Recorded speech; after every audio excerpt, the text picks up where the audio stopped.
تو گویا ہر سال سے زیادہ ادھر ہم دیکھ رہے ہیں اس سال ان ایام ازا میں، ان ازا کے ایام میں، کہ ہر سال سے زیادہ ہم کو ایسا محسوس ہوتا ہے جیسے کہ کربلا اس وقت ہمارے سامنے دوسرے سالوں سے زیادہ، برسوں سے زیادہ ہمارے سامنے، ہماری نظروں کے سامنے سجتی جا رہی ہے۔ اور خاص کر یہ جو ابھی جنگ ہوئی، کہ ہم اپنے عزا خانے ابھی سجا ہی رہے تھے کہ یہ جنگ شروع ہوتی ہے، ختم ہوتی ہے، اور جنگ یا یوں کہوں ایک جھڑپ ختم ہوتی ہے۔ جنگ اور مقابلہ تو ابھی باقی ہے، اور شاید آگے سوال جواب میں اس پر اور بھی گفتگو ہوگی کہ آگے کیا کیا ممکن ہے اور کیا کیا امکان اور احتمالات پائے جاتے ہیں۔ تو ابھی کچھ سیٹل نہیں ہوا ہے معاملہ، ابھی یہ سلسلہ جاری ہے۔ تو آج کا جو ٹائٹل رکھا گیا ہے، منتظمین نے بہت مناسب ٹائٹل رکھا ہے، فرام مارننگ ٹو موومنٹ، بہت مناسب ٹائٹل رکھا گیا ہے۔ اور اس میں جو دونوں مفہوم ہیں، جو دونوں کانسیپٹس ہیں، مارننگ اور موومنٹ دونوں کے، یہ بہت اہم ہے۔ در حقیقت ذکر حسین اور یاد کربلا میں ان دونوں کانسیپٹس کا ایک بہت ہی مضبوط قسم کا، بلکہ میں کہوں گا بے مثال اور منفرد قسم کا کمبینیشن اور امتزاج پایا جاتا ہے۔ غم کے ساتھ جنگ، عزا کے ساتھ تحریک، مشن اور موومنٹ، یہ آپ سپریٹ ہی نہیں کر سکتے جب کربلا کی بات ہو رہی ہے، اور حتیٰ جب کربلا کو یاد کیا جا رہا ہے اور ذکر حسین ہو رہا ہے۔ اور ایک معنی میں اس منفرد قسم کے کمبینیشن اور امتزاج کی بنیاد خود بی بی زینب سلام اللہ علیہا نے ہی ڈالی۔ آپ جانتے ہیں، آپ لوگ سب واقف ہیں کہ ایک معنی میں عزاداری کی بنیاد عقیلت و بنی ہاشم کے مبارک ہاتھوں سے اور ان کی ان اہم تقاریر اور بیانات کے ذریعے ہوئی جو کربلا کے بعد انہی نے ایراد فرمائے اور بیان فرمائے۔ اور اسی لیے بہت مناسب ہے، مجھے بہت اچھا نام لگا جو اس پلیٹ فارم کا نام بھی رکھا گیا ہے، زینبی وزڈم۔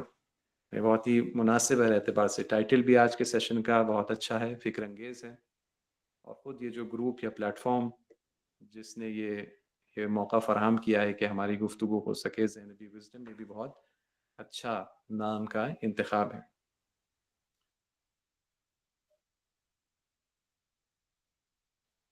ویسے یہ میں نے عرض کیا کہ یہ بی بی نے اس کی بنیاد ڈالی، لیکن یہ معرکہ اور یہ مقابلہ کیونکہ بنیادی طور پر حق اور باطل کا مقابلہ ہے، کربلا سے اس کا آغاز نہیں ہے، اس مقابلے کا اور اس معرکے کا۔ ہاں، کربلا اس میں آ کے ایک تاریخی موڑ پیدا کرتا ہے، لیکن حق اور باطل کا مقابلہ اس سے پہلے سے ہے۔ لیکن کربلا کے بعد جب بھی حق اور باطل کا مقابلہ ہوگا اور اس میں جیت کی بات ہوگی، تو وہ کربلا کے تناظر میں ہوگی، اور کربلا پیراڈائم وہاں پر حکم فرما ہوگا اور ڈومینیٹ کرے گا۔ لیکن یہ معرکہ وہاں سے شروع نہیں ہوا ہے، یہ معرکہ جب سے انسان ہے، انسانیت ہے، ہیومن سوسائٹی ہے، تب سے ہے۔ جناب حابیل اور قابیل کا مقابلہ ہو، چاہے اس کے بعد جناب نوح کا جو دشمنوں سے مقابلہ رہا، جناب ابراہیم کے مختلف محاذ پر مقابلے رہے، حضرت لوط ہیں، جناب موسیٰ ہیں، حضرت عیسیٰ علی نبینا وعلیہ السلام، یہ جتنے انبیاء ہیں، یہاں تک کہ ہم اپنے نبی اکرم حضرت محمد مصطفیٰ صلی اللہ علیہ وآلہ وسلم تک پہنچتے ہیں، تو یہ معرکہ جاری ہے، اور ان کے بعد یہ جاری رہتا ہے یہاں تک کہ کربلا میں آ کر وہ ایک ایسی صورت کو اختیار کرتا ہے کہ جو اس معرکے کے اب وہ مین پیراڈائم میں تبدیل ہو جاتی ہے، اور آج تک وہ اثر انداز ہے۔ یہاں پر میں اس سے پہلے کہ ہم سوال و جواب تک جائیں، میں ایک ہی بس نقطہ آپ کی خدمت میں عرض کرنا چاہتا ہوں، وہ یہ ہے کہ حق اور باطل کے اس معرکے میں، جو کہ اتنا طویل اور لمبے عرصے سے چلتا آ رہا ہے، معرکے اور مقابلے نے بنیادی طور پر اس جنگ نے، اس مقابلے نے، جہاں ایک طرف حق ہے، باطل ہے، ایک طرف انبیاء کی صفیں ہیں، معصومین کی صفیں ہیں، دوسری طرف جو ہے وہ